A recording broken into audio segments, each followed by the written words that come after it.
حضرت عیسیٰ علیہ السلام کی ماں ہے سیدہ بی بی مریم. حضرت مریم کے والد تھے عمران.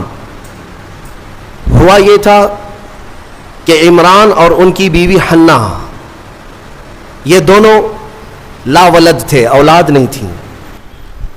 کافی سالوں تک، یہاں تک کہ ان کا بڑھاپا آ گیا، ان کو اولاد نہیں تھی. کس کو؟ عمران اور حنا کو. ایک دن حضرت حنا نے اللہ تعالیٰ کی بارگاہ میں اپنے بڑھاپے کے زمانے میں یہ نذر کر لیا، منت کر لیا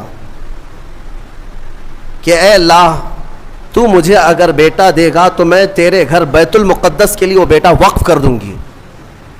انی نذرت لک ما فی بطنی محررا فتقبل منی. یہ کون؟ عمران کی بیوی حضرت حنا، حضرت عمران کی بیوی حنا. انہوں نے نذر کیا، منت کیا. یہاں سے نذر کرنا اور منت کرنا قرآن پاک سے ثابت ہے، لیکن منت کا وہ طریقہ نہیں جو آپ نے ایجاد کر لیا کہ کہیں تالا لگا دیں گے اور دھاگا باندھ دیں گے تو منت ہو گئی.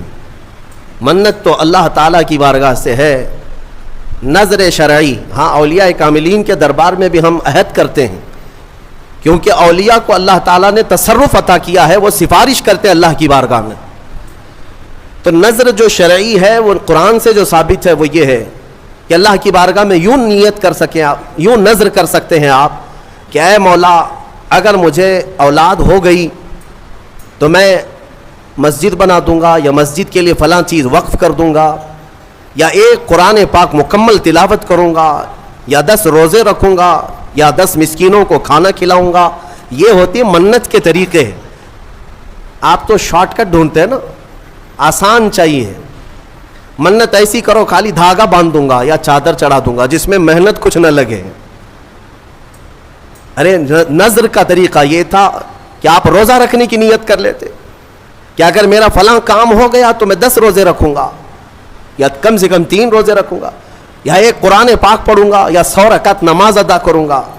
نذر کرنے کے طریقے. حضرت حنا نے جو نذر کیا، منت کیا، وہ کیا کہ اے اللہ اگر تو مجھے بیٹا دے گا تو میں وہ بیٹا بیت المقدس کے لیے وقف کر دوں گی. پہلی بات تو اولاد ہے نہیں، بڑھاپے میں جا کر اگر بیٹا ہو بھی گیا تو وہ تیری بارگاہ میں وقف کروں گی. یہ ہے نذر اور اللہ تعالیٰ سے محبت کا طریقہ. اور قرآن کہتا ہے کہ حضرت حنا حاملہ ہو گئی، بچے کے آثار نظر آئے بڑھاپے کی عمر میں. فلما وضعتھا، پھر جب بچے کی ولادت ہوئی تو بیٹا نہیں ہوا، بیٹی ہوئی. انہوں نے نذر کیا کیا تھا؟ بیٹا ہوگا تو بیت المقدس میں وقف کروں گی، لیکن کیا ہوئی؟ بیٹی ہوئی. قالت رب انی وضعتها انثى، کہنے لگی اے اللہ میں تو بیٹی کو جنم دے دی، میں نے تو بیٹی جن دیا. واللہ اعلم بما وضعت، اور اللہ فرماتا اللہ سب سے بہتر جانتا ہے کہ اس نے کیا جنم دیا، بیٹا ہے یا بیٹی. لیکن اب یہاں بیٹا بیٹی کا فلسفہ بھی ختم کرتے ہیں. تمہیں اولاد میں کیا چاہیے کیا نہیں چاہیے. قرآن کہتا ہے وَلَيْسَ الذَّكَرُ كَالْأُنثَىٰ، اللہ نے یہ فرمایا ہاں بیٹا بیٹی کی طرح نہیں ہو سکتا. یہ نہیں کہا کہ بیٹی بیٹے کی طرح نہیں ہوتی. قرآن کہتا ہے بیٹا بیٹی کی طرح نہیں ہو سکتا. بیٹی پیدا ہونے پر جو ناک بھون سکیڑتے ہیں، بعض کے تو گھروں میں طلاق کی نوبت آ جاتی ہے. ظالم ہیں وہ لوگ. ان کو بیویوں سے یا عورتوں سے شادی نہیں کرنی چاہیے، کسی روبوٹ سے یا مشین سے کرنی چاہیے. کیا یہ بیٹا اور بیٹی پیدا کرنا تمہارے ہاتھ میں، شوہر کے ہاتھ میں، یا بیوی کے ہاتھ میں؟ یا اللہ تبارک و تعالیٰ قادر مطلق کے فیصلے ہیں، وہ جسے جو چاہے عطا کرے. رب تبارک و تعالیٰ کسی کو بیٹا دیا، کسی کو بیٹی دیا.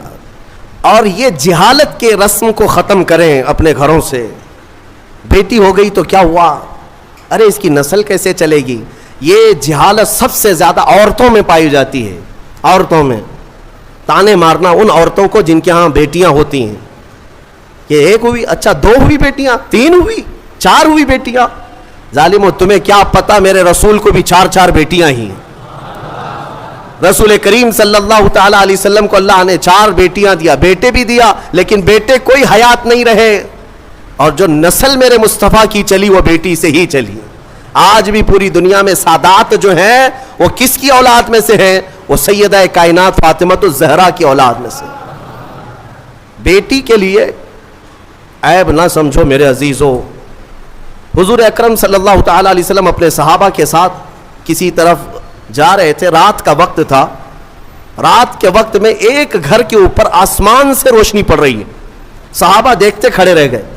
کوئی خاص روشنی ہے جو اسی گھر پر پڑ رہی تھی, جس کو کہتے ہیں کہ نور کا حالہ ہے.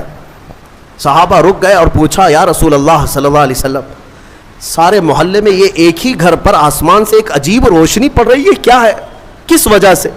نبی پاک صلی اللہ تعالیٰ علیہ وسلم نے فرمایا, جاؤ اس گھر سے معلوم کرو, اس گھر میں دو چیزوں میں سے ایک ہوگی, یا تو وہ لوگ کسی یتیم بچے کی پرورش کر رہے ہوں گے, یا آج ہی ان کے گھر میں بیٹی کی پیدائش ہوئی ہوگی. صحابہ کہتے ہیں ہم گھر گئے, وہی روشنی والے گھر, جا کر کے پوچھا, آج تمہارے گھر میں کوئی نئی خبر ہے؟ تو گھر والوں نے کہا, اللہ نے آج ہمیں بیٹی عطا کیا.